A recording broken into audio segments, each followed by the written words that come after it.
आपका स्वागत है हमारे YouTube channel engineer Sharma ji में। हम पढ़ रहे हैं मैथमेटिक्स में हम पढ़ रहे हैं AP arithmetic progression. Arithmetic progression में आज हम बहुत अच्छा क्वेश्चन सॉल्व कर रहे हैं। Which of the following are AP. हमें क्वेश्चन दिया गया है, एक सीक्वेंस दी गई है -1.2 -3.2 -5.2 -7.2 सो ऑन। इस सीक्वेंस चलती जा रही है। Which of the following are AP, इनमें से ये एपी है या नहीं है हमें पहले चेक करना है। If they form an AP, अगर ये एपी बनाती है, फाइंड द कॉमन डिफरेंस, हमें कॉमन डिफरेंस डी की वैल्यू फाइंड आउट करनी है। एंड राइट 3 मोर टर्म्स, अगर एपी बनाएगी तो डी की वैल्यू फाइंड करो और a1 a2 a3 a4, तो ये इसकी 4 टर्म दे रखी, तो हमें a5 a6 और a7 भी फाइंड आउट करनी है। तो इस क्वेश्चन को हम सॉल्व करते हैं। सॉल्यूशन क्या है इसका, देखिए आप। सबसे पहले ये टर्म है a1, ये a2, ये a3, ये a4, ऐसे a5, a6 और a7 है। सबसे पहले कॉमन डिफरेंस क्या होता है, कॉमन डिफरेंस d।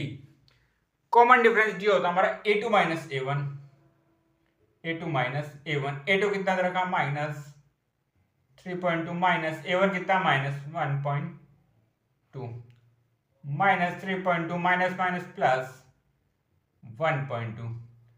तो ये d की वैल्यू कितनी आई, d की वैल्यू है हमारे पास -2। और आगे चेक कर लेते हैं, a3 माइनस a2 करते हैं।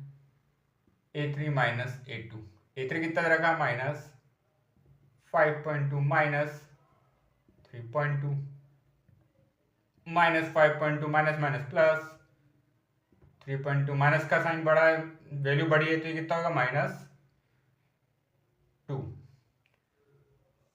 अब ये देखिए यहाँ भी -2 आ रहा है, यहाँ भी -2 आ रहा है, कॉमन डिफरेंस सेम आ रहा है। तो हमने सबसे पहले find the common difference D.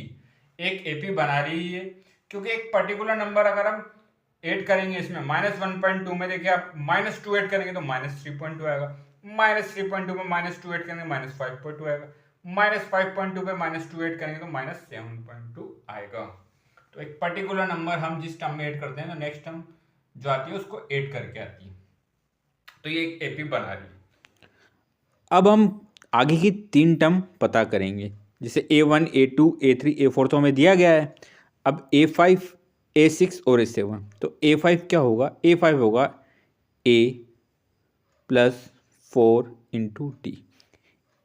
a5 equal to, अब देखो a क्या है, first term of an AP, -1.2 plus 4 into D की वैल्यू -2, तो ये कितना हो गया, -1.2 -8,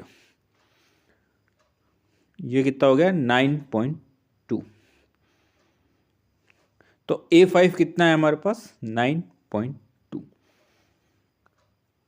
अब निकालेंगे हम a6। a6 equal to a plus 5 into d. A की वैल्यू -1.2 प्लस 5 इंटू -2, -1.2 -10, ये कितना हो गया, 11.2। अब हम निकालेंगे a7 की वैल्यू। a7 कितना होगा, a plus 6 into d. A की वैल्यू -1.2 प्लस 6 इंटू -2, ये कितना हो गया, -1.2 -12, तो ये हो गया 13.2। इसकी वैल्यू कितनी आई, 13.2। क्योंकि हम फॉर्मूला जानते हैं nth टर्म का, वो क्या होता है, an equal to a plus n minus 1 into D. अब जैसे a5 निकालना है तो कितना हो जाएगा, a plus 5 minus 1 into D, a plus 4d।